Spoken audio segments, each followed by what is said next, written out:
Hi అందరికి ఎలా ఉన్నారు?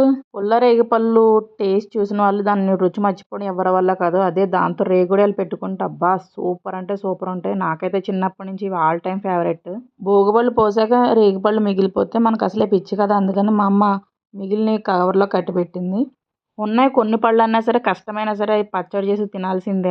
మీలో ఎంతమందికి రేగిపళ్ళన్నా, రేగిపళ్ళ పచ్చడన్నా, రేగుడియాలన్నా ఇష్టం ఉన్న వాళ్ళు ఎంతమంది ఉన్నారు? మీకు కూడా ఇష్టమైతే వీడియోని లైక్ చేయండి. ముందుగా రేగిపళ్ళను వాటర్తో కడుక్కొని ఆ తర్వాత అందులో ఏమైనా పుచ్చులు కానీ పురుగులు కానీ ఉన్నాయేమో ఓపెన్ చేసి చూసుకోవాలి.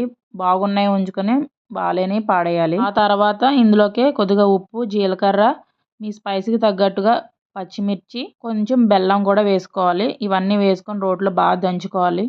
రోలు లేకపోతే మిక్సీలో అన్నా వేసుకోవచ్చు. తర్వాత రేగిపళ్ళు కూడా వేసుకొని గింజలు నలగకుండా దంచుకోవాలి. తర్వాత వీటిని ఎండలో ఎండబెడితే రేగుడియాలు అవుతాయి. పచ్చిగా తిన్నా కూడా చాలా బాగుంటుంది.